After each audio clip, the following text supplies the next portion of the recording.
Да, можно. Она едет, я ее встречаю. Добрый день, уважаемые коллеги. Мы начинаем наш семинар по использованию онлайн-обучения при реализации образовательных программ. Уважаемые коллеги, слышно, видно? Все хорошо? Плюсики, пожалуйста, поставьте, если все хорошо видно и слышно. Угу. Так, спасибо. Начнем мы наш семинар с такого обзора различных онлайн-платформ, которые мы с вами можем использовать при реализации процесса обучения. Конечно, начинать нужно с того, что в Российской Федерации реализуется проект «Современная цифровая образовательная среда в Российской Федерации», и в качестве одного из показателей значится количество онлайн-курсов, обеспечивающих освоение дисциплин модулей образовательных программ среднего, высшего, дополнительного образования, доступных для освоения в текущем году. И в качестве единиц мы с вами видим, да, что в 2017 году это было 450 онлайн-курсов, в 2018 году 1500 онлайн-курсов, в 2019 год предполагает 2500 курсов, а к 2025 году таких курсов должно быть 4000.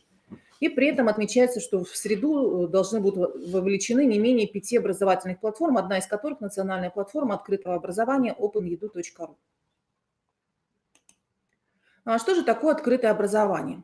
Под открытым образованием мы понимаем основанную на современных информационных педагогических технологиях систему, которая предоставляет человеку различные образовательные услуги, позволяющие ему учиться непрерывно, обеспечить получение современных профессиональных знаний. Сегодня открытое образование призвано удовлетворять потребности информационного общества в непрерывном обучении и стремлении личности к самообразованию. Для того, чтобы реализовать открытое образование, используются различные открытые образовательные ресурсы. В рекомендациях ЮНЕСКО по работе с открытыми образовательными ресурсами дается следующее понятие, что же такое открытые образовательные ресурсы. Это те ресурсы, которые предназначены для использования в преподавании, в обучении, в научных исследованиях. Они могут быть представлены на любом носителе, они находятся в общем доступе, выпускаются под открытой лицензией, которая разрешает доступ, использование, преобразование, многократное использование, распространение этих ресурсов без ограничений или с минимальными ограничениями. Среди разнообразия открытых образовательных ресурсов выделяется такая группа, как массово открытые онлайн-курсы. В англоязычной литературе принято такое классическое определение массовых открытых онлайн-курсов. Это бесплатные, без получения степени онлайн-курсы, открытые, неограниченного глобального охвата для всех, кто желает учиться независимо от их текущего уровня образования. Но при этом степень финансовой свободы, степень открытости, она, конечно, может быть самой разной. Это могут быть курсы полностью бесплатные, и это могут быть курсы, которые предполагают определенную плату за обучение. Как правило, большинство курсов предоставляет бесплатный доступ к материалам, к изучению материалов, но для прохождения каких-то тестовых заданий, для прохождения каких-то итоговых контрольных мероприятий необходимо заплатить определенные суммы и для того, чтобы можно было получить сертификат. Аббревиатура массово открытые онлайн-курсы расшифровывается следующим образом. Массовый, то есть на курсе может обучаться большое количество студентов одновременно, да, это, как правило, более 100 человек. Курс открытый, то есть он является бесплатным, любой человек может присоединиться к нему в любой момент. Для этого используются различные открытое программное обеспечение и бесплатные сервисы Web 2.0. Курс является онлайн, дистанционным, то есть материалы курсы для совместной работы находятся в сети интернет в открытом для участников доступе. Ну и понятие курс, то есть этот курс действительно имеет свою определенную структуру, определенные правила работы, общие цели, и в процессе реализации курса они могут трансформироваться. Под онлайн-курсом в российской системе образования понимается целенаправленное, то есть обеспечивающее достижение конкретных результатов, направлено на формирование предусмотренных образовательными программами компетенций и определенным образом структурированная совокупность видов, форм, средств учебной деятельности, которые реализуются с применением исключительно электронного обучения и дистанционных образовательных технологий на основе комплекса взаимосвязанных в рамках единого педагогического сценария электронных образовательных ресурсов. Но таким образом мы видим, что онлайн-курс может включать в себя различные электронные образовательные ресурсы. В то же время онлайн-курс может сам считаться открытым образовательным электронным ресурсом. Каковы же основные особенности массовых открытых онлайн-курсов? Ну, как правило, большинство слушателей открытых курсов могут просматривать видеолекции, могут участвовать в онлайн-обсуждении на форуме вместе с преподавателями и другими слушателями. Эти видеолекции обязательно сопровождаются различными дополнительными материалами в разных форматах. Это может быть инфографика, ссылки на статьи, на книги. Это могут быть творческие исследовательские задания. При этом большинство курсов требуют от студентов прохождения проверочных заданий, тестов. В некоторых курсах предлагается выполнение заданий, которые оцениваются несколькими людьми, в том числе и слушателями. Да? То есть такое взаимооценивание заданий происходит. Также в открытых онлайн-курсах присутствуют инструменты совместной работы, которые позволяют обсудить изучаемую тему с другими студентами.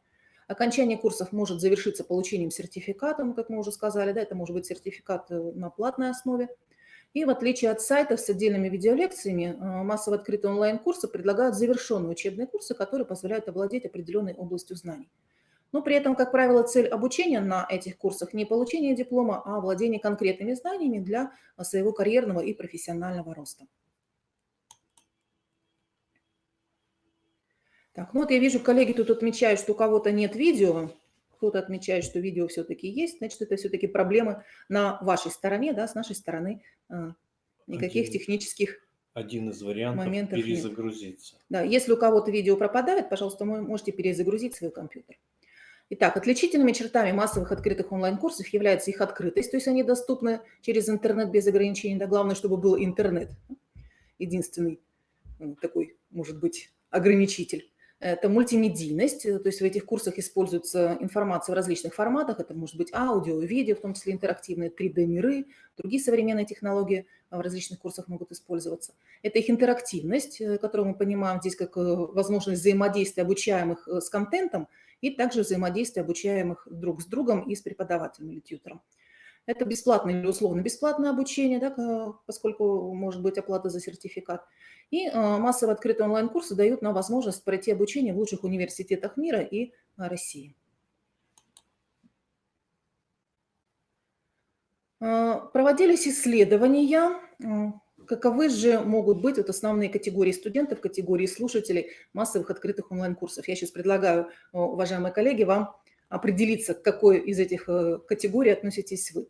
А первая категория – это зрители. То есть это студенты, слушатели курсов, которые в большом количестве потребляют учебные материалы, лекции, тесты, но в проверочных работах не участвуют. Другая группа решателей – это вот противоположность первой группы, то есть это студенты, которые, зайдя в курс, сразу приступают к решению тестов, но учебные материалы не изучают. Третья группа, ну, наверное, самые для нас, для педагогов, любимые ученики – это универсальные слушатели, универсальные студенты, которые и материалы изучают, и лекции слушают, и тесты решают. Четвертая группа – собиратели. Ну, к этой группе, наверное, относится большинство педагогов. Они сохраняют учебные материалы на свои устройства, копят их, но при этом нет возможности проверить, пользуются они ими в дальнейшем или не пользуются, открывали они эти материалы или нет. Ну и еще одна категория – это прохожие. То есть люди, которые на курсы записываются, ради интереса заходят, посмотрят, но их активность остается чрезвычайно низкой, и очень мало кто из таких людей до конца курсы проходит.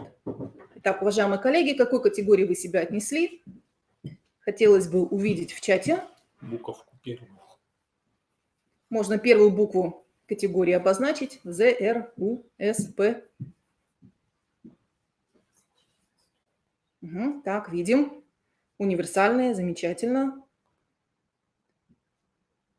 Угу, собиратели у нас появились, универсальных больше. Так, хорошо, спасибо. Итак, уважаемые коллеги, а дальше мы с вами проведем такой небольшой обзор тех открытых платформ, на которых можно найти для себя, подобрать курсы для своего собственного профессионального саморазвития. А как мы с вами можем использовать ресурсы массовых открытых онлайн-курсов? Ну, вот здесь несколько предложений у нас обозначено. Мы можем включать в аудиторные занятия фрагменты видеолекций с открытых курсов для последующего их обсуждения. Если нет такой возможности, чтобы непосредственно в классе такие фрагменты включать, можно предложить материалы курса для дополнительного самостоятельного изучения, например, в своем электронном курсе разместить ссылки на материалы курса. Мы можем организовать групповую работу по изучению вопросов, представленных в онлайн-курсе. Также можно предложить ребятам протестировать курсы на разных платформах по одной тематике, выделить преимущества, недостатки для того, чтобы полноценно освоить дисциплину. Можно предложить написать рецензию на курс. Также в онлайн-курсах можно стимулировать поиск дополнительной информации, ответов на какие-то проблемные вопросы. Ну, я думаю, что каждый из вас предложит еще какие-то варианты использования ресурсов массовых открытых онлайн-курсов. Итак, обзор платформ, на которых мы с вами можем найти материалы для своего профессионального развития, материалы, которые можем порекомендовать своим обучающимся. Платформа «Универсариум». Здесь очень много разнообразных курсов по различным категориям можно найти. Это вот такая открытая система электронного обучения, русскоязычная. Следующая платформа «Лекториум». На этой платформе есть и видеолекции, и видеофильмы, есть и полноценные курсы. Также здесь есть большой такой архив материалов, которые можно использовать в работе с обучающимися, со школьниками. Платформа Coursera, платформа англоязычная. Ну, в последнее время здесь очень активно развивается русскоязычный сегмент и есть курсы на русском языке. В последнее время на этой платформе бесплатных материалов становится все меньше, к сожалению, но тем не менее качество достаточно высокое и можно обучение проходить, но сертификат будет платный. Платформа Intuit.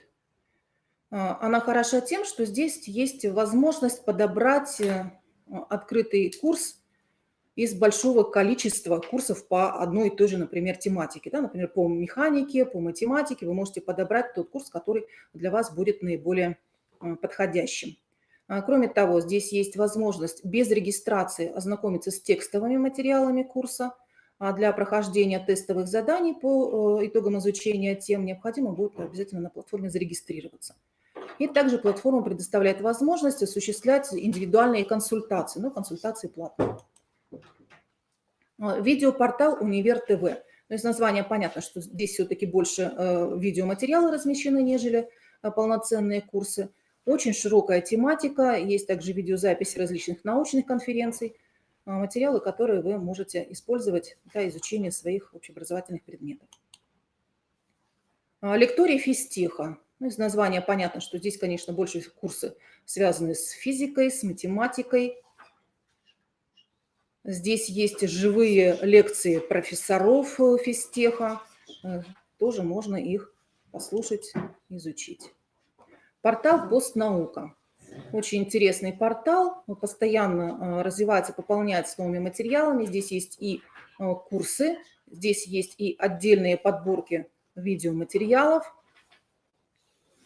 Если у кого-то нет видео и звука, обновите, пожалуйста, свой компьютер, у кого нет видео. Академия Хана. Изначально был англоязычный ресурс. В настоящее время на русский язык переведено. Так, вот еще пишут коллеги, что нет звука. У всех, уважаемые коллеги, у всех звука нет? Или только у кого-то отдельно? Все нормально. Хорошо, спасибо. Итак, Академия Хана. Здесь курсы тоже по самой различной тематике и для самых различных возрастов. Можно даже для дошкольников найти, например, по математике. Можно найти материалы по физике, по химии, то есть практически по всем предметам общеобразовательным. Короткие лекции, короткие уроки. Очень интересный материал, рекомендую воспользоваться. Национальный исследовательский университет, Высшая школа экономики. Здесь представлены как учебные курсы преподавателей непосредственно Высшей школы экономики, так и видеозаписи лекций представлены. И также есть спецкурсы, которые читаются непосредственно для студентов Высшей школы экономики, и можно также ими воспользоваться. Платформа Степик очень активно в последнее время развивается. Русскоязычный сегмент тоже очень активен и постоянно пополняется новыми курсами. Причем подключиться к обучению можно в любой момент времени к некоторым курсам. Некоторые курсы имеют свои ограничения по доступу по времени. Также хочу вам показать вот такой портал «Учеба Лайв». Его нельзя назвать, конечно, полноценной платформой онлайн-курсов. Это портал, на котором размещаются прямые видеотрансляции различных событий, происходящих в ведущих образовательных площадках Москвы, лекции, мероприятия открытые и так далее. Здесь очень богатый архив видеозаписи предыдущих событий и также есть календарь предстоящих событий. можно поучаствовать и в режиме онлайн, и просмотреть видеозаписи. HTML Академия. Портал, на котором представлены курсы, связанные с информационными технологиями, с программированием. Кто интересуется этими вопросами, очень рекомендую. Платформа PM Express. Здесь больше курсы для профессионального саморазвития.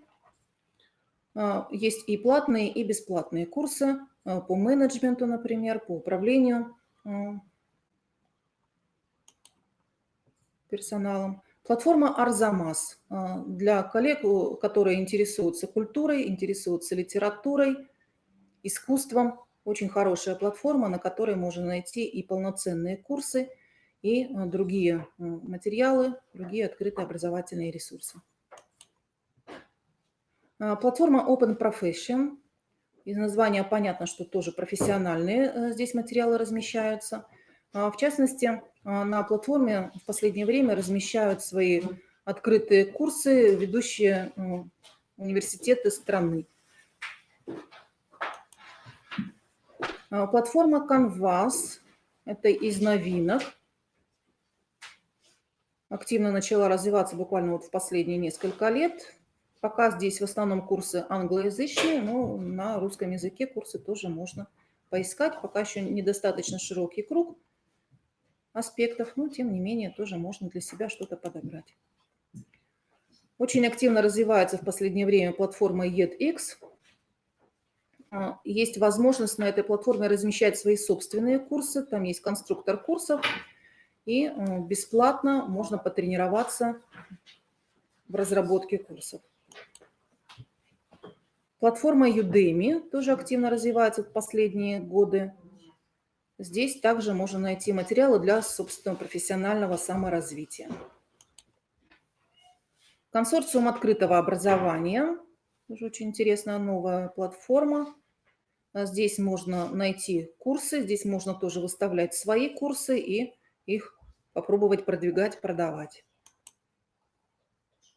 Платформа E-класс. Это такая платформа-интегратор, на которой собираются ссылки на курсы, размещенные на других платформах. Да, очень большой круг вопросов, которые освещаются на этой платформе. Тоже можно для себя что-то полезное найти. Для изучающих иностранные языки. Вот несколько платформ тоже рекомендую. Платформа Duolingo для изучения иностранных языков подходит и для детей. Здесь языки английский, немецкий, испанский и французский языки. Используются такие вот игровые карточки при обучении. Очень такая интересная игровая форма обучения используется. Платформа English Central для изучающих английский язык. Может подойти и для взрослых пользователей. Здесь такой интересный подход реализуется. Есть видеоролики на иностранном языке, и затем с ними работают, выполняют различные задания на основе содержания этих видеороликов и обсуждают. Школа Skyeng. Это школа английского языка. Обучение идет через Skype. Можно заниматься с преподавателем и можно тренироваться самостоятельно. Тоже очень интересная платформа. Для школьников открытая школа. Платформа. Здесь есть материалы для изучения практически всех общеобразовательных предметов. Тоже все в игровой форме построено. Можно посмотреть. Но здесь платные подписки идут для школ и для индивидуального использования. Платформа «Мобильное электронное образование» очень активно также развивается в последнее время. Здесь, кроме того, что есть курсы по всем общеобразовательным предметам, отдельно выделены материалы для детей с ограниченными возможностями здоровья и для одаренных детей. Тоже здесь платная подписка идет. Скачать материалы, к сожалению, нельзя. Также хотелось бы порекомендовать такой проект EduTime. Здесь можно также размещать свои курсы и их попробовать продвигать. И здесь публикуются новости из различных сфер образования. Национальная платформа «Открытое образование», вот та, которая разрабатывается как раз в рамках проекта «Современная цифровая образовательная среда». В настоящее время здесь уже намного больше курсов. В каждое полугодие более 100 новых курсов появляются. Сейчас уже более 500 курсов, разработанных ведущими вузами России для студентов в основном высшего образования. Очень хорошая система поиска. Можно поискать не только по названию курсов, не только по проблематике, но и по профессиональным компетенциям, заложенных в федеральных государственных образовательных стандартах высшего образования. Российская электронная школа. То, что нам с вами рекомендовано, то, что мы с вами должны все использовать, но об этом более подробно коллеги будут сегодня рассказывать, как они эти ресурсы используют. Так, и вот в заключении портал «Современная цифровая образовательная среда в Российской Федерации», который тоже разработан в рамках проекта одноименного. Это такое единое окно доступа к различным онлайн-курсам. Здесь собирается информация с различных платформ, в том числе и тех, о которых я вам рассказывала, и можно найти для себя подходящий открытый онлайн-курс, но тоже в основном здесь для высшего образования курсы предложены.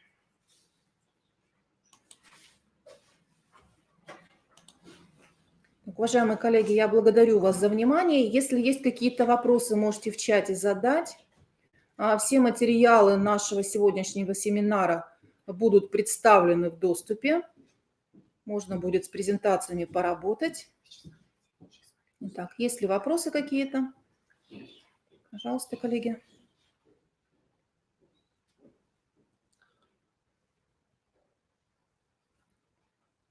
Я рекомендую ознакомиться со всеми ресурсами, да, по ссылочкам потом поработать и для себя отобрать те материалы, которые вы можете рекомендовать для своих обучающихся, те, которые вы можете использовать для своего собственного профессионального саморазвития. Они по-разному платные, да, то есть есть где-то вообще полностью бесплатные, какие-то ресурсы есть бесплатно прохождение обучения, но плата идет за сертификат. И на многих платформах сейчас уже используется возможность прохождения такого дистанционного экзамена, да, например, через ресурс Экзамус, когда идет работает такая система прокторинга, перед камерой обучающийся садится, показывает там свой паспорт для идентификации личности и непосредственно перед камерой проходит вот этот вот итоговый тест, например. Так, вот у нас пишут коллеги, Курсеру используют, замечательно. Еще есть у кого-то опыт использования каких-то других онлайн-платформ? Кто-то, может быть, еще где-то проходил обучение?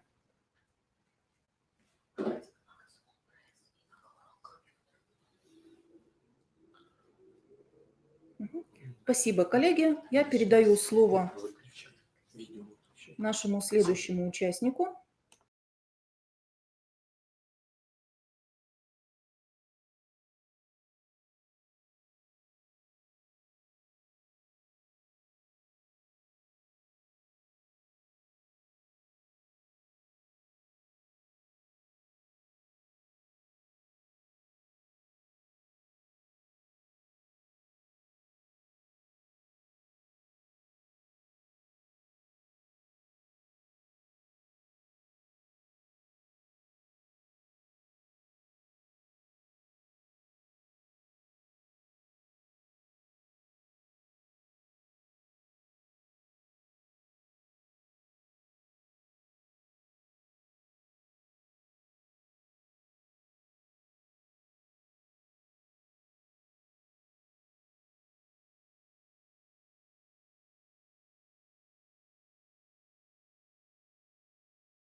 Меня зовут Ирина Генриховна Конова. Я учитель русского языка и литературы гимназии имени Пушкина.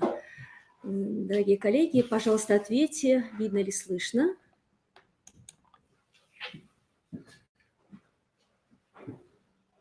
Так, я вижу, что есть кто отозвался, что видно и слышно.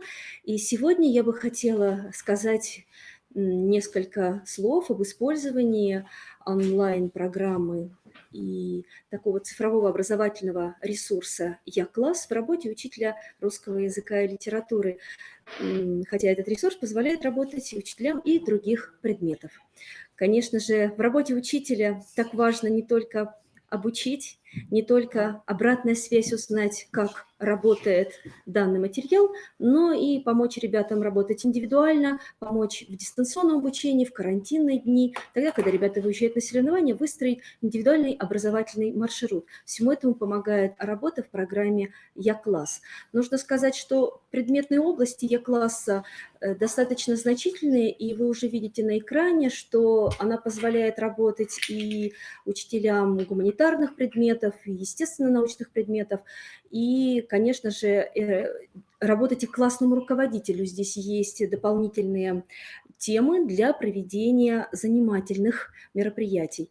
Но прежде всего, конечно, программа «Я-класс» позволяет выстроить работу в дистанционном режиме, и, что важно, позволяет учителю увидеть результаты выполненных тестов. Ребята могут выполнять задания и самостоятельно регистрироваться в программе, выполнять необходимые им задания. Но можно и формировать такие задания для учащихся, и процесс этот очень простой, потому что вы выбираете класс, выбираете тему, которая вам необходима, и набираете предложение. Что важно здесь, что в доступной форме ученик может повторить пройденный материал, выбрать теоретическую часть. Учитель начинающий может выбрать технологическую карту урока и выстроить свой урок в зависимости от своей направленности. И затем уровни сложности позволяют учителю выбрать необходимое задание. Кроме заданий отдельных, которые видите на экране, можно выбрать и тесты для проверки знаний, а также скрытые задания в виде домашних заданий. Когда учитель выбирает новую работу, вот сейчас появился на экране список работ, которые выполняют учащиеся, он, подбирая задание, сам формирует тот набор предметов. Это удобно в любом случае, когда мы индивидуально ли мы выбираем, подбираем задание, либо хотим выдать всему классу.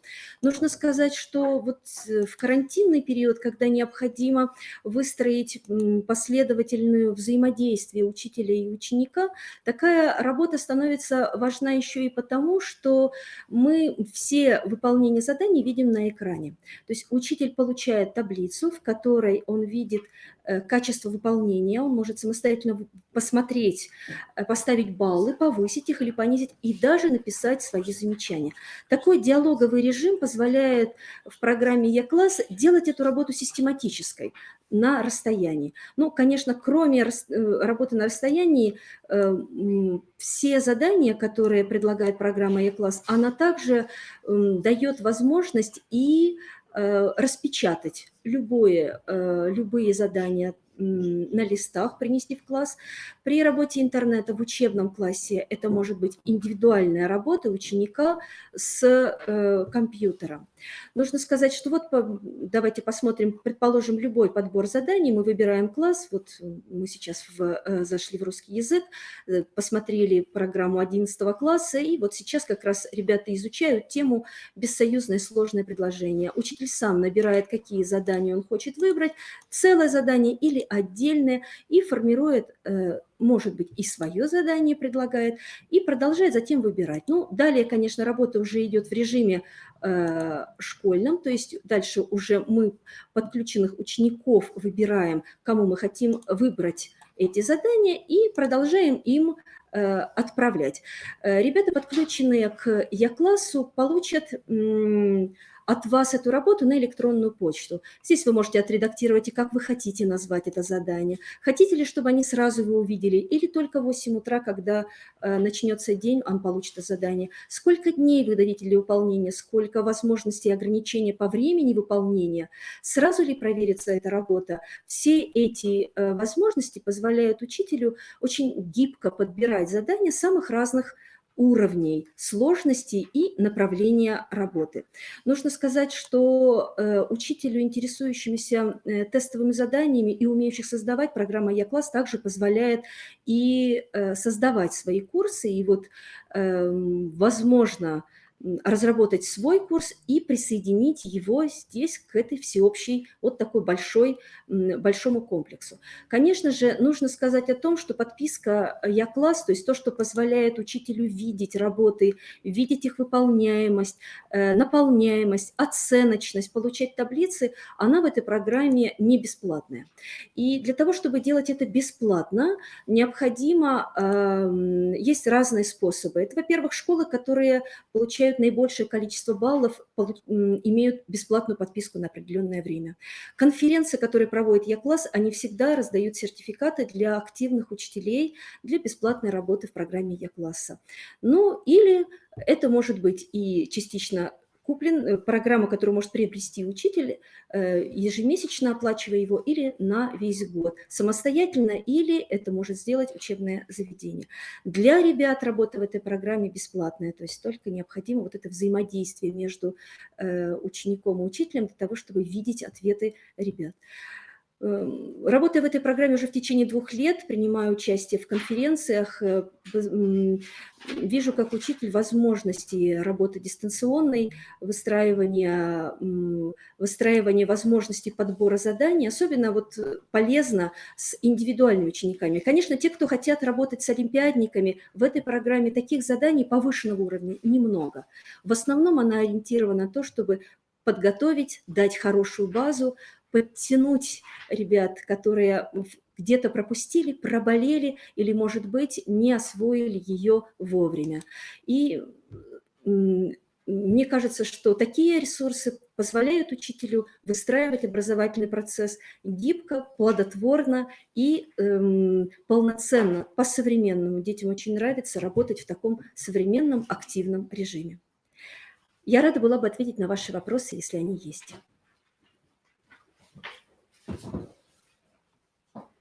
С вашего позволения дополню. В систему Я-класс можно входить через электронный дневник. То есть в электронном дневнике ученика внизу можно, ну и также учителя, можно видеть логотип, кнопочку Я-класс. Один раз надо зайти, зарегистрироваться, и потом, используя ГИСЕЛО, можно переходить в Я-класс.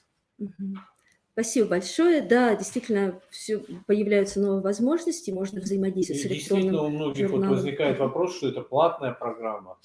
На самом деле для детей она ее можно использовать совершенно бесплатно. Единственное, что ребенок увидит правильно, неправильно сделано, а вот ход решения, так сказать, правильный ход решения, он не увидит. В тех вариантах, где платных вариантах, ребенок увидит и правильное решение, и есть взаимодействие педагога. Да, и комментарии учителя, например, да, по исправлению. Ну что же, если предметы, вот спрашивают вопрос, только ли русский язык, вот, чтобы показать на экране сейчас перед вами предметы, которые можно работать. Алгебра, геометрия, математика, информатика, вот видите, вот математика с 1 по 6 класс. И еще вот очень полезные курсы – это модуляторы подготовки к ЕГЭ. Вот ЕГЭ по русскому языку ребята могут прорешать, по математике, ВПРы, основные государственные экзамены. И даже вот тут, значит, здесь есть обществознание. Сейчас посмотрим обществознание 8-9 класс. Основа финансовой грамотности 7, 9, 10, 11 класс. Я думаю, что вы зайдете вот в первую самую страничку предметы и увидите, по каким вот английский язык, со 2 по 11 класс. Все сформировано по темам, по уровню, в развитии, и внутри теория и практика, и задания. Можно посмотреть, кто у нас, какие школы Республики Коми в топе? Давайте, для этого посмотрим топы. Давайте посмотрим. Тут вот у нас топ школ, да. Ну вот, все регионы, посмотрим. Давайте Республику Коми. Коми республика. Ну, на первом месте гимназия Пушкина. Она набрала 112 543 балла. На втором месте Усинск, Кослан, Вуктыл. Вот это топы, те, которые набрали, где ребята решают, где ребята и учителя решают задания, да. совместно. Спасибо всем большое. Есть еще вопрос? Так. Студенты, не школьники, могут использовать этот ресурс? Студенты, а не школьники. Студенты, а не Могут? школьники. Могут. Да, Регистрируются, нужно да? зарегистрироваться в программе и работать в ней. Содержание тестов – это базовый уровень? Выше Да, базового? содержание тестов больше базовый уровень. И когда мы задавали вопрос, приезжали представители конференции, Я-класса будут ли повышенного уровня, они сказали, что ставим прежде всего задачу вот этого качественного основного образования. Поэтому повышенный уровень, он присутствует в заданиях, но этот процент небольшой. То есть можно для ребят успешных выбирать такие задания, но на самом деле основная задача этой программы именно вот общее понимание, представление и очень качественно, хорошая, основательная проработка на разных уровнях заданий.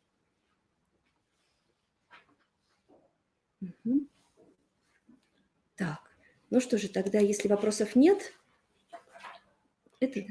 Так, где мы включаем? Что? Вот это. Да.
Добрый день, уважаемые коллеги.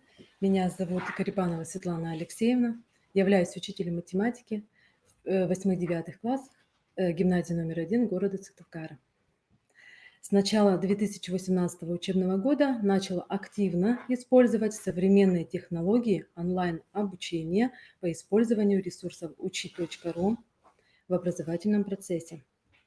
С этим ресурсом впервые была ознакомлена в 2017 году, но более подробно узнала на семинаре в 2018 году в августе, когда собрали всех учителей математики и нам подробно объяснили, как нужно зарегистрироваться, ввести свои классы и получается создать свои классы и зарегистрировать своих учащихся, где автоматически каждый ученик получал свой пароль. И по этому паролю он мог спокойно войти и работать. И для того, чтобы получить сертификат о прохождении этого семинара, нам проговорили, что до середины сентября обязательно мы должны были зарегистрировать свои классы, и чтобы несколько учеников уже поработали на этом сайте uchi.ru. У меня, так как 6 классов, 3 восьмых и 3 девятых, я не сразу всех зарегистрировала, начала с 8 классов, всем передала пароли через сетевой город, но активную работу особо они не проявили. В итоге самую активную проявил 1 8 класс, так как где я являюсь классным руководителем, я распечатала для них, для каждого индивидуально пароли, раздала, и после этого они стали заходить и решать задания. Также каждую четверть я подводила итоги и проговаривала на уроках, кто самый активный, кто сколько заданий прорешал, карточек прорешал, поэтому и проговаривала фамилии. И тем самым я поощряла их хорошими отметками, выставляла 5 в конце четверти. Поэтому в конце второй четверти у меня 2 ученика уже прошли весь базовый курс 8 класса, и, то есть я их уже перевела в 9 класс, то есть следующий класс. Более активную работу ученики проявили именно в карантинное время, когда все ученики города Сыктывкара вышли на карантин, это в феврале.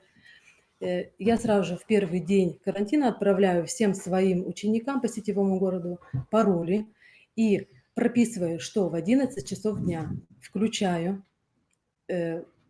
начинаю урок, то есть в течение 1 часа, то есть с 11 до 12 они могут решать бесплатно задания, то есть и тем самым они набирают наиболее количество баллов. Тем самым у них начались у ребят соревнования между собой, так как они видят результаты своих учащихся, им всем хочется попасть именно в эту 5 лидеров. Они как раз вот эти 5 человек выделены, и все как бы стремятся вот попасть в это количество лидеров. Дальше. Также мы тоже соревновались с коллегой своей школы, Коноваловой Татьяной Николаевной, учителем математики. У нее также активно ученики работали на этом сайте uchi.ru. Дальше. А потом мы каждый раз заходили и смотрели, то есть каждый раз количество учеников увеличилось. Самое удивительное, что именно включались не только самые сильные ученики, а в основном такие средние и слабые. И мы с учителем тоже делились впечатлениями и восхищались, как активно начинают работать наши ученики, от кого даже не ожидали. Мы с ней также установили свои критерии оценивания. Выставляли 1 5, если ученик набирал от 10 до 29 карточек. 2 5 за 30, от 30 до 49 карточек. И 3 5 выставляли по предмету алгебра, если ученик набирал 50 карточек и более.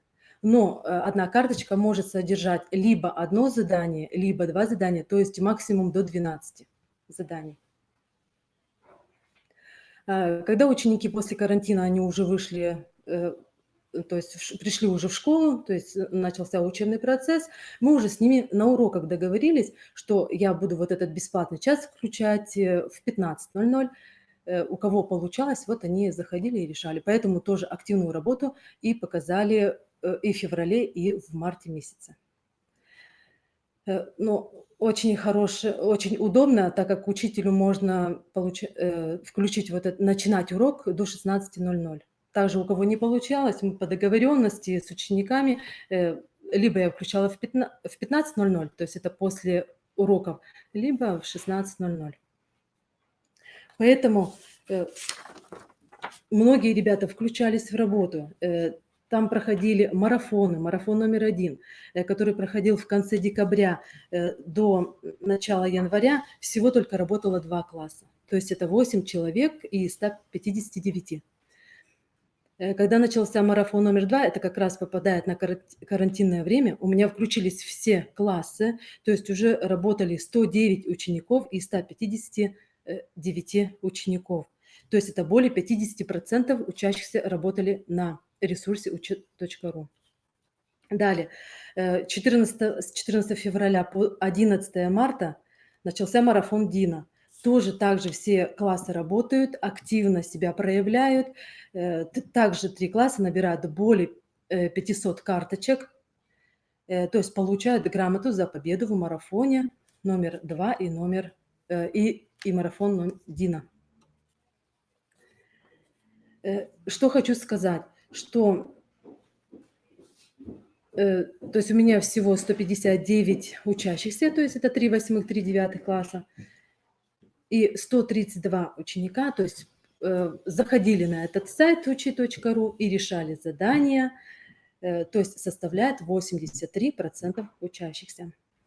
Также учащиеся получали грамоты, так как там можно также участвовать в олимпиадах, проявлять активность, то есть либо ты участником являешься, либо ты получаешь похвальную грамоту.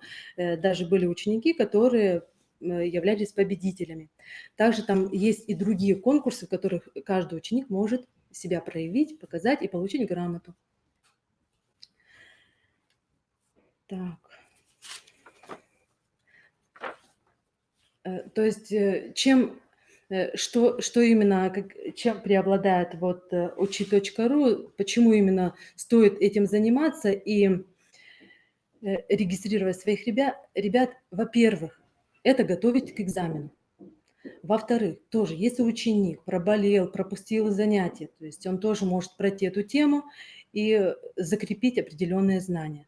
Тем более, если он решает задание и не справляется с заданием, ему, получается, компьютер отправляет еще следующее задание, аналогичное, и будет отправлять до тех пор, пока он не решит данное задание.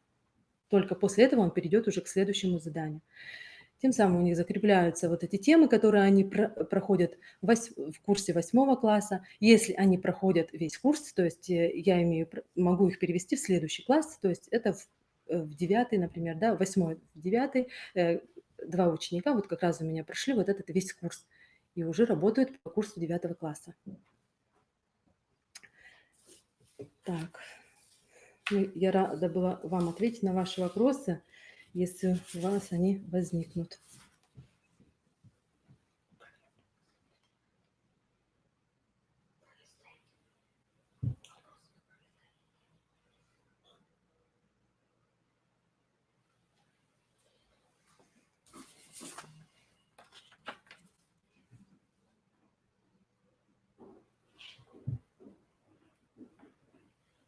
Если можно, я добавлю, то ресурс тоже полуплатный, то есть учебное время, когда учитель открывает доступ ученикам, он бесплатный для учеников. Там, насколько сейчас я знаю, выступал сейчас на конференции представителей, говорил, можно на час открывать. Но если этот час закончился, учитель может продлять его. И так до 4 часов. С 4 часов у детей есть бесплатный вариант. Они могут решать бесплатно 20 карточек по любому предмету. Ну и, соответственно, если уже платный ресурс, там тоже плата незначительная. Может быть также индивидуальная оплата, может быть это класс соберется или учреждение оплатит, как бы, то тогда уже там все полностью, полный доступ открывается. Коллеги, какие еще будут вопросы?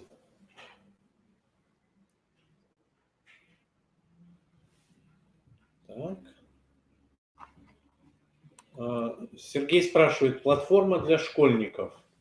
Но опять же, можно зайти, зарегистрироваться индивидуально, но у вас будет доступ только к 20 карточкам бесплатным. или использовать платный ресурс. Поэтому вполне возможно, что и студенты тоже могут здесь там задания старших классов выполнять какие-то.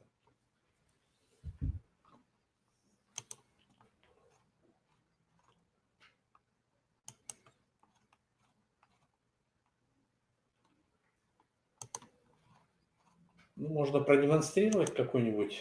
Они это все видят, да? А? Они это все видят? Да, они вот это вот. Да? То, что вы видите на экране, это видно. Да, то есть вот мои классы, которые зарегистрированы, это получается вот 3 8 класса.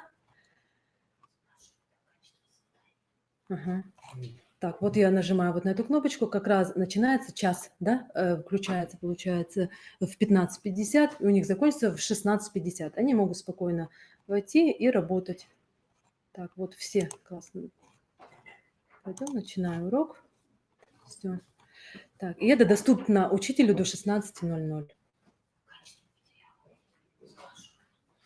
Вопросы там есть. Качество заданий, понятность изложения учебного материала, как вы можете прокомментировать? Мгм. Так, ну задания, во-первых, очень интересные и понятные, потому что ученик все равно вот ты вчитываешься, и там все как бы объяснено. Если ты вдруг не понимаешь, то все равно тебе дают аналогичное задание, значит, ты через второе задание все равно поймешь, что от тебя как бы требует данное задание, что должен ученик выполнить. Да. Задание соответствует ФГОС.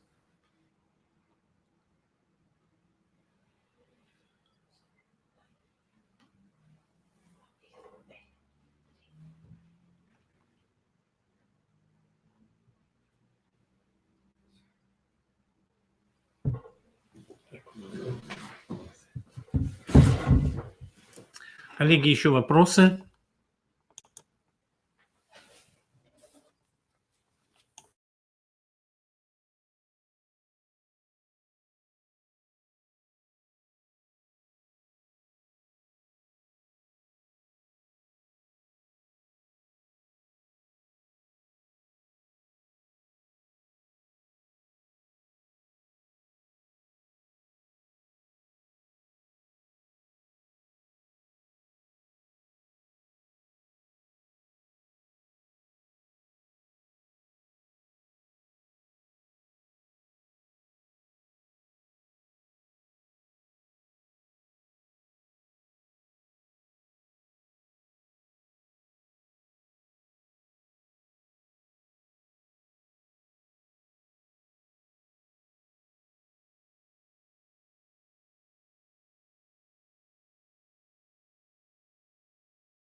Внизу, где вы можете скачать презентации к себе на компьютер. Сейчас подгружается еще одна презентация, и тоже ее можно будет скачать.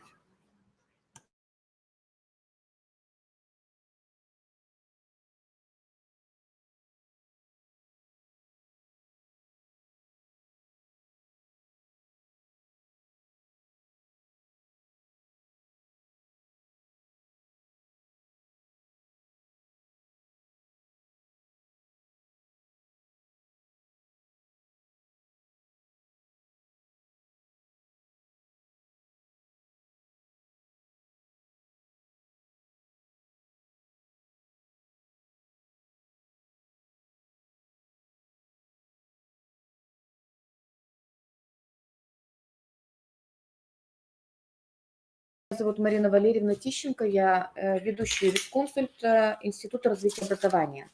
Итак, дело в том, что за последние годы действительно количество онлайн-курсов на платформах национальной системы образования, доступных на русском языке, именно стремительно увеличивается. И в их числе присутствуют онлайн-курсы как для школьников, младших, так и для среднего звена и старшего. Ну и, будем говорить честно, для студентов и педагогов разных степеней уровней образования также имеется огромное количество курсов. Онлайн-курсы заняли, я так полагаю, прочное место в жизни современного образованного человека. И естественно, что имеются нормативно-правовые акты, которые регламентируют данное обучение. В частности, если будем говорить об основах, сперва необходимо определиться, что является нормативно-правовым документом. Это, как правило, акт, официальный акт, который регламентирует правоотношения в определенной сфере. В частности, мы говорим о сфере образования, поэтому мы будем всегда касаться основного закона, который регламентирует. Это Федеральный закон об образовании Российской Федерации от 21 декабря 2012 года, номер 273 ФЗ. Именно в нем говорится и обозначаются такие понятия, как электронное образование, дистанционное образование и используется та терминология, которая внедряется в жизни в современном образовательном процессе. Говоря о уровнях нормативно-правовых актов, мы всегда говорим о том, что есть федеральные и муниципальные правовые акты. Федеральные – это те, соответственно, которые издаются федеральными органами власти, и муниципальные – это правовые акты субъектов Российской Федерации. Кроме того, положения о дистанционном образовании, электронном, онлайн-образовании могут регулироваться и локальными нормативно-правовыми актами, то есть это будут уже конкретные нормативно-правовые акты учреждения образования, то есть конкретного ДОУ, ОУ, СПО и так далее. Учреждений высшего профессионального либо высшего образования, либо постдипломного образования. Об этом также говорится в Федеральном законе об образовании. Итак, что мы можем отметить из главенствующих правовых актов федерального значения? Повторяюсь, это Федеральный закон об образовании в Российской Федерации. Кроме того, хотела бы обратить ваше внимание на приказ Министерства образования и науки Российской Федерации от 23 августа 2017 года номер 816, который называется «Об утверждении порядка применения организациями, осуществляющими образовательную деятельность, электронного обучения, дистанционных образовательных технологий при реализации образовательных программ». Очень полезный документ, который раскрывают весь понятийный запас и весь спектр терминологической базы для онлайн-курсов и онлайн-образования. Кроме того, хотелось бы обратить внимание также на приказ Минобрнауки от 20 января 2014 года номер 22, который утверждает, в частности, это вот получается вот данный, не знаю, тут не выделится, но это получается третий по списку, об утверждении перечня профессий и специальностей среднего профессионального образования, реализации образовательных программ, по которым не допускается с применением исключительно электронного обучения дистанционных образовательных технологий. То есть данный приказ Минобрнауки состоит из вводной части и двух предложений, в которых подробно говорится о том, что какие профессии в организациях СПО не могут обучаться исключительно в онлайн-режиме, в каких отраслях профессии обязательно необходимо присутствие обучающего. Последний в этом списке федеральных, в последнем списке, это я бы хотела отметить письмо Минобрнауки от 2015 года, о направлении методических рекомендаций по реализации ДПП. Почему я говорю об этом?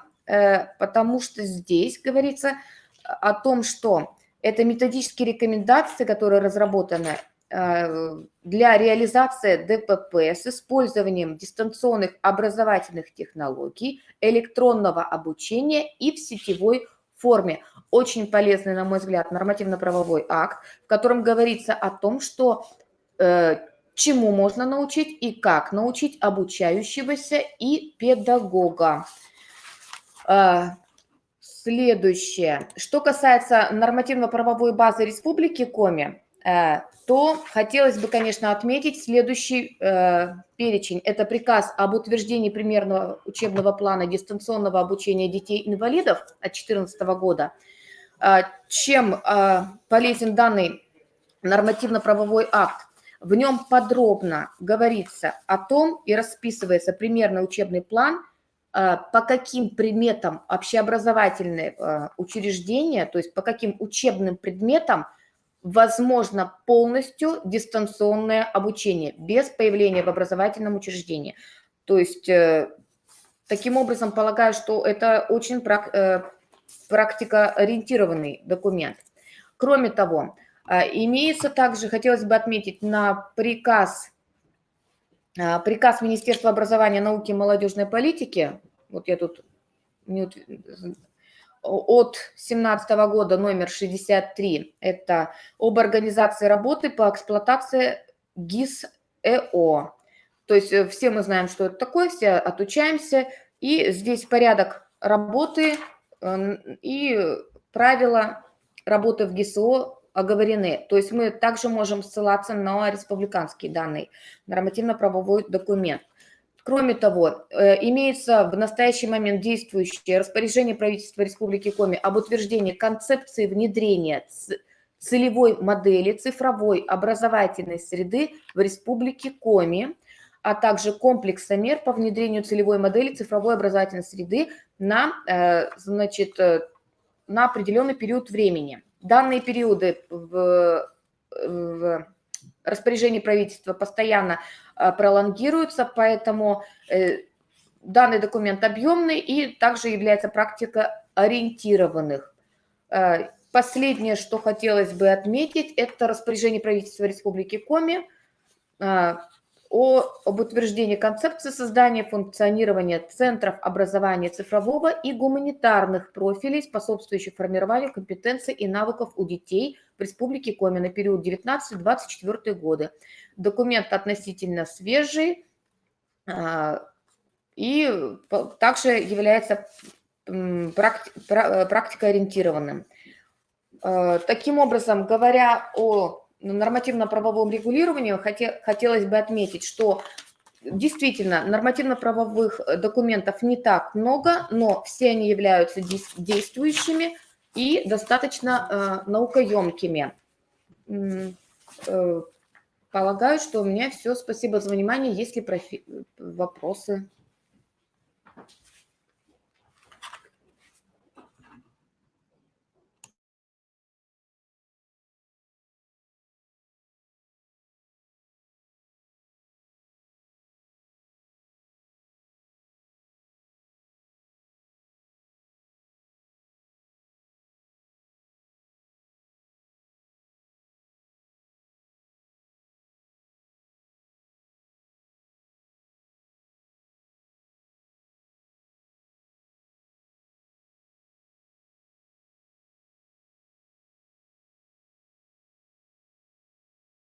Мы продолжаем наш вебинар.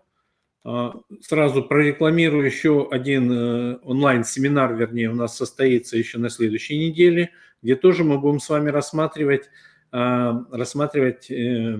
онлайн-сервисы и использование элементов или использование, применение дистанционных образовательных технологий в образовательном процессе. Ну и вот для затравочки еще один из онлайн-сервисов я хотел вам показать, возможно, многие из вас знакомы с этим сервисом. Это интерактивная доска Твидла. Адрес находится, этот ресурс находится по адресу twidla.com. И касаясь предыдущего вопроса, тут возник последний вопрос, какие типовые документы должны быть у школы при внедрении дистанционного обучения. Итак, в законе об образовании статья 16 говорит у нас не внедрение, а применение дистанционных образовательных технологий, применение электронного обучения. Значит, вот в случае карантинных дней, когда школа переходила, те школы, которые переходили на применения дистанционных образовательных технологий в первую очередь должно быть положение об этом процессе. У многих он так и называется: положение об обучении в период карантинных дней и прочее, там, период карантинных дней, активных дней и так далее. Он может быть называться таким образом.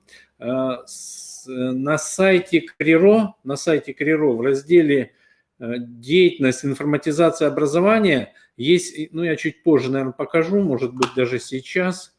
Значит, есть разделчик, есть раздел.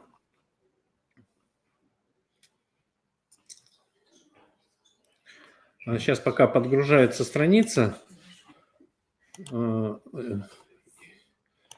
Еще несколько лет назад мы писали методические рекомендации. Итак, деятельность информатизации образования, дистанционное обучение в образовательных организациях Республики Коми. Вот под цифрой 7, 8 и 9 методические рекомендации по организации или по применению дистанционных образовательных технологий. И вот в методических рекомендациях под цифрой 8, в принципе, там есть образцы приказов, образец положения об организации обучения вот в этот период. Итак, первое – положение. Второе, у вас должен быть, даже не обязательно, если это будет прописано в уставе. То есть желательно, конечно, прописать в уставе, что могут применяться дистанционные технологии, электронное обучение. Скорее всего, оно у вас и прописано на основании статьи 16 Закона об образовании. Так, первое положение должно быть. Второе, у вас должен быть обязательно приказ о переходе на обучение с применением дистанционных технологий. И желательно, конечно, чтобы были инструкции учителей-дистанционщиков. Инструкции или, может быть, даже должностная инструкция учителя-дистанционщика, в которой должны быть прописаны, предположим, формы проведения, применения дистанционных образовательных технологий. То есть вот в основном такие 3 документа, которые будут регламентировать вашу деятельность в период перехода на применение или полного перехода даже на дистанционное обучение, так как это было. Более подробно мы еще по этим технологиям поговорим на следующем онлайн-семинаре, который состоится 29 числа. Посмотрите, сейчас я перехожу в режим, когда справа у вас высвечиваются 2 окна, и вы можете, нажав на кнопочку, вот есть кнопка «Сохранить презентацию на компьютер», вы можете все 3 презентации скачать. Ну, по E-классу и по ресурсу, онлайн-ресурсу учи.ру у нас демонстрация была на самих ресурсах, поэтому и презентаций как бы нет. Итак, интерактивная доска Твидла. В конце вебинара я еще раз включу вот этот режим, и кто не успел скачать, вы скачаете эти ресурсы. Значит, интересный ресурс. Ресурс можно использовать для совместной работы, тоже в период тех же карантинных дней. Это онлайн-сервис, предназначен для организации проведения уроков и позволяет совместно работать как на интерактивной доске с разных компьютеров одновременно. То есть есть возможность, ну вот как на доске вы работаете на уроке, да, таким образом можно работать и здесь. Можно заходить и просматривать веб-сайты в режиме онлайн. Есть возможность общаться в чате, причем есть возможность общаться в звуковом чате. К сожалению, тоже ресурс платный, но есть 30-дневная бесплатная версия, которую можно использовать, там, зарегистрировавшись на разные электронные адреса, можно использовать. Даже можно использовать вот просто не регистрируясь. Сейчас я покажу этот слайд, где вы заходите, нажимаете кнопочку Go и работаете в этой доске. Итак, здесь вот на этом слайде показано, как можно использовать. Можно представлять всевозможный материал и коллективно какие-то проекты делать на этом ресурсе. можно собирать какую-то информацию на нем. То есть работает так же, как интерактивная доска. Вот если вы зайдете по адресу twidlo.com, у вас откроется такой экран. В Google Chrome, естественно, есть переводчик, все это будет переведено. Кнопочка Go, и без регистрации вы можете работать. Доска откроется, адрес из адресной строки берем и отправляем там по разными способами, по электронной почте, по скайпу или любыми другими способами, используя форум, предположим, отправляем участникам, они заходят, и все участники работают в этом. Либо можно зарегистрироваться на этом ресурсе, введя свой логин и электронную почту, ну и пароль, соответственно. И можно работать. Регистрация позволяет сохранять скриншоты того, что творится на доске. То, что вы сделаете на доске, все это будет сохраняться в виде скриншотов в самом вашем аккаунте и будет сохраняться на компьютере в виде графических файлов. Вот. Ну вот здесь представлено, что можно загружать и файлы, и рисунки. Ну, то есть загрузка, может быть идти загрузка различных файлов, и можно их использовать на уроке. Ну вот один из примеров, когда, скорее всего, вот этот рисунок сделан коллективно. Тут два участника мы видим у нас, два участника. Вот в этом окне отображается чат. Вот такая оранжевая кнопочка еле просвечивается. Это можно включить голосовой чат, ну или чат писать, где можно писать. Вот этот рисунок сделан коллективным способом, когда два участника рисовали что-то на интерактивной доске. В отличие от наших школьных интерактивных досок, которые поддерживают максимум 3 участника, здесь может участвовать весь класс. Ну, здесь вот на этом слайде показано, когда вы заходите, то вот в этом окошке в правом, это окно в правом углу высвечивается, тут будут перечислены все участники. Если зарегистрированные пользователи, то будет их логин высвечиваться. Если не зарегистрированные, там просто по номерам, но вы можете себя переименовать и участвовать на этой доске, рисовать, добавлять документы, обсуждать какие-то документы. Все, что вы будете загружать, сохраняется на этой доске. Ну вот так быстренько, скоренько вы можете поэкспериментировать, попробовать на своем классе, предположим, там, дать домашнее задание, чтобы дети сами попробовали, потрогали этот ресурс. Ну, один из ресурсов онлайн-обучения или один из сервисов, который можно использовать. Есть и другие еще интерактивные доски, может кто-то их использует, можно в чате тогда написать, порекомендовать, какие ресурсы вы можете использовать еще в своей работе. Так, сейчас я попробую. Если кто-то за компьютером, я сейчас в чате могу написать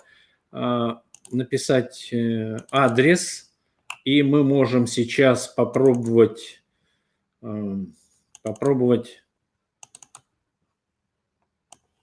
посмотреть, что у нас получится при работе на этой доске.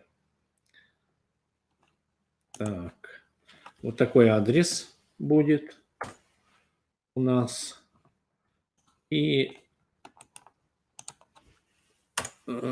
если кто сейчас сидит за компьютером, можете зайти в эту страничку.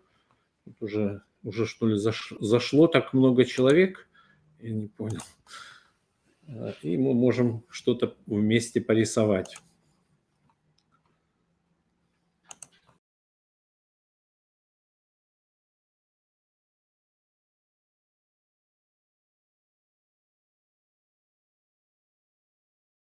Вот здесь вот если открыть, то он будет, ну, к сожалению, почему-то не сохранился.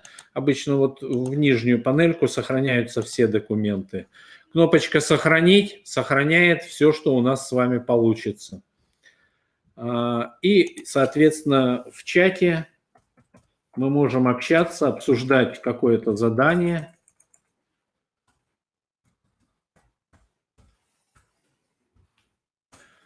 обсуждать какое-то задание. Странно, почему-то я под каким-то другим гостем, хотя...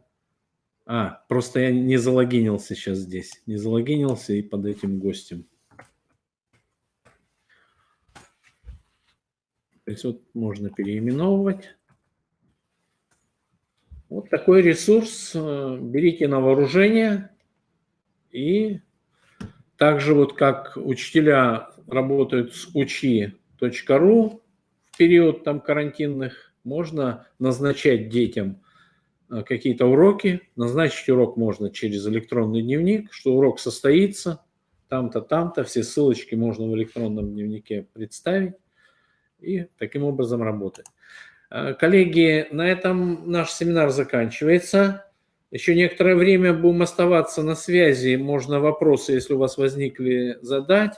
В моей презентации есть... В моей презентации на последнем слайде тоже адрес электронной почты указан, где вы тоже можете задать вопросы. Следующий семинар у нас будет в продолжении данной темы. Это применение дистанционных образовательных технологий. Ориентировочно 29 марта. Информационное письмо будет вам направлено дополнительно, соответственно. Спасибо всем за внимание. Я благодарю всех наших сегодняшних участников за интересные онлайн-ресурсы.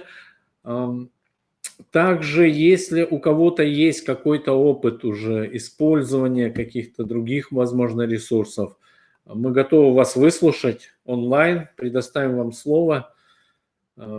Пишите мне, пишите. Так, ну если кого-то не будет, вот этот ресурс proofme.ru работает. Вот у меня контролировал сегодня проведение вебинара со смартфона. Есть приложение даже, но я даже не через приложение заходил, а просто в браузере набрал сайт Криро и с видеозала Криро зашел на наш сегодняшний вебинар. Прекрасно виден чат, прекрасно видна презентация. Спасибо всем. Да, в закладочке «Участники» там города как бы идут от фонаря. Не обращайте на это внимания. Для того, чтобы высвечивался ваш город, необходимо зарегистрироваться на этом сайте proofme.com. Мы часто используем этот ресурс, поэтому зарегистрируйтесь и участвуйте в вебинарах уже под своей учетной записью. Поэтому здесь вот и Северодвинск, на самом деле, возможно, что это не так. Вот даже Румыния, тут Наталья Малыш у нас из Румынии. Ну, хотя, кто его знает. Спасибо всем за внимание, всего доброго, до свидания.